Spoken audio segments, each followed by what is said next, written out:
In a move that reverberates from Kyiv to the Kremlin, the United States has made a pivotal decision.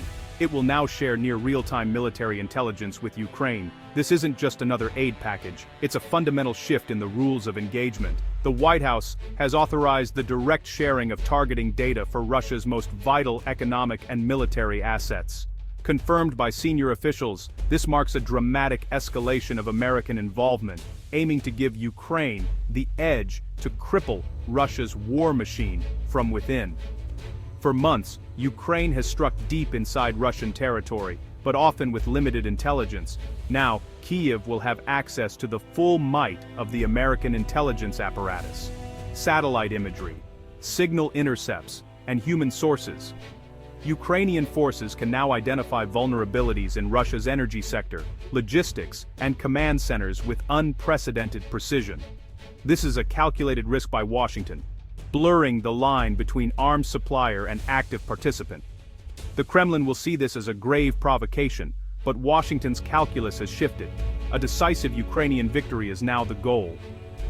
The immediate effect: Ukrainian drones and missiles, guided by superior intelligence, will strike with greater accuracy and impact. Imagine Ukrainian commanders receiving precise coordinates for a key pipeline or railway bridge just hours before a strike. This transforms their operations from opportunistic to systematic. Piece by piece, Ukraine can dismantle Russia's logistical network, creating a chain reaction of failures. The war has entered a new, far more dangerous phase. The US is no longer just helping Ukraine defend, it's giving it the tools to win. The battlefield and the stakes have been fundamentally reshaped.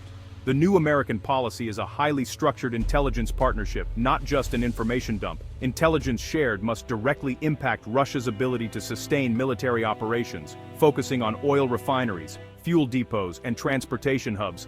The goal: choke off resources powering the Russian military without targeting civilians. Previously, US intelligence support was defensive, helping Ukraine anticipate Russian moves and defend its cities. Now, the US is actively helping Ukraine degrade Russia's long-term war capacity, a profound strategic shift. A joint intelligence cell has been established outside Ukraine, where American and Ukrainian analysts vet targets and plan operations. The US provides raw data and analysis. Ukrainians provide ground truth and make final targeting decisions. This collaboration ensures intelligence is actionable and tailored to Ukraine's needs.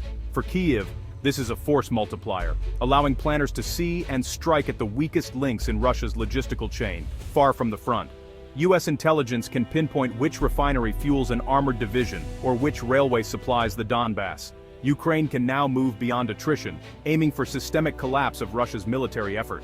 The partnership turns intelligence into immediate battlefield results. The engine of Russia's war is now in Ukraine's crosshairs. Even before this new intelligence, Ukraine had proven its ability to strike Russia's energy sector. Throughout late 2024 and into 2025, Ukrainian drones targeted Russian oil refineries and fuel depots in a coherent strategy to cripple Russia's economic backbone. Using domestically produced drones, Ukraine struck facilities deep within Russia, from the Black Sea to the Urals. By early 2025, over a dozen major refineries had been hit, shutting down a significant portion of Russia's refining capacity. Strikes targeted distillation units, the hardest to replace, causing maximum disruption with minimal collateral damage. As refining capacity dwindled, Russia was forced to ban gasoline exports, cutting off vital revenue. Global oil prices fluctuated, and insurance costs for Russian tankers soared. Ukraine's ingenuity forced Russia to divert air defenses from the front to protect economic assets. Russia now faces a strategic dilemma: protect the army or the economy. It can't do both. Ukraine's attacks have plunged Russia into a nationwide fuel crisis. By autumn 2025, gasoline production was down 15%, diesel nearly 20%, crippling both military and agriculture. Long lines at gas stations, surging prices, and rationing have become the norm, especially in remote regions. The agricultural sector is hit hard. The fall harvest is in jeopardy as farmers struggle to find diesel.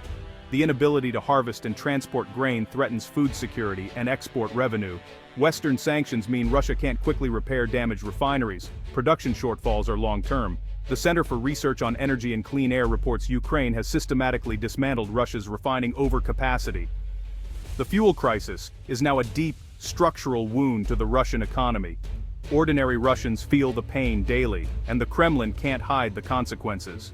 The fuel crisis is devastating Russia's military machine. Without diesel, tanks are immobile, jets are grounded, and supply trucks can't deliver essentials to the front. Russian units receive only a fraction of their required fuel. Commanders are ordered to conserve at all costs. This reduces mobility, making armored units easy targets and limiting Russia's ability to respond to Ukrainian advances. Fuel trucks and refineries are prime targets for Ukrainian drones, disrupting the entire supply chain.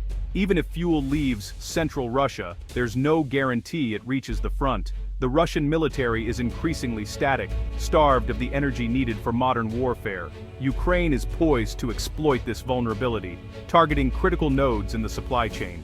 As fuel dwindles, Russia's brute force approach becomes its greatest weakness. Analysts worldwide agree the tide may be turning. Andriy Yermak, Ukraine's presidential chief, says, "We are systematically dismantling the Russian war machine. Every refinery that burns is a tank that won't move." Even Russian experts admit the crisis is unprecedented, with sanctions blocking quick repairs. Ben Hodges, retired U.S. Army general, notes, "Ukraine is winning the deep battle. The new U.S. intel sharing will be an accelerant. Targeting logistics is classic military doctrine, now executed with devastating effect." Dr. Maria Shigina, sanctions expert, says, "Attacks on refineries are more effective than many sanctions. They create disruption the Russian state can't easily fix." The Kremlin faces a trilemma: fund the war, subsidize fuel, or repair infrastructure. No good options. The narrative of Russian resilience is fraying. Ukraine's strategy is working, and victory is now a tangible possibility. The economic and military pressure is mounting. The world is watching as the balance shifts. The cost for Russia is growing by the day. The endgame is coming into view. The Kremlin responds with propaganda, repression, and frantic economic intervention. State media downplays shortages, blaming temporary issues and touting heroic repair crews. Behind the scenes, the government extends export bans, releases reserves, and forces industry to prioritize military needs. These are desperate measures that don't solve the core problem: declining production capacity. Security services crack down on dissent, arresting journalists and monitoring social media for protest.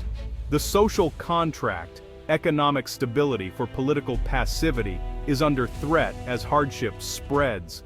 The Kremlin's greatest fear: economic pain merging with war fatigue, sparking public resentment that could challenge its grip on power. The intelligence sharing decision reflects a broader political shift in Washington. Former President Trump, once skeptical, now calls for overwhelming support to ensure Ukrainian victory, creating rare bipartisan consensus. This realignment unlocks new U.S. policy options, removing previous constraints. The debate is no longer about whether to support Ukraine, but how to ensure it wins quickly. Advanced longer-range weaponry is now on the table as hesitation evaporates. Influential voices argue Ukraine must be able to strike legitimate targets wherever they are. The result: a sea change in American politics and a powerful mandate for a more aggressive approach. The U.S. is now committed to helping Ukraine win, not just survive.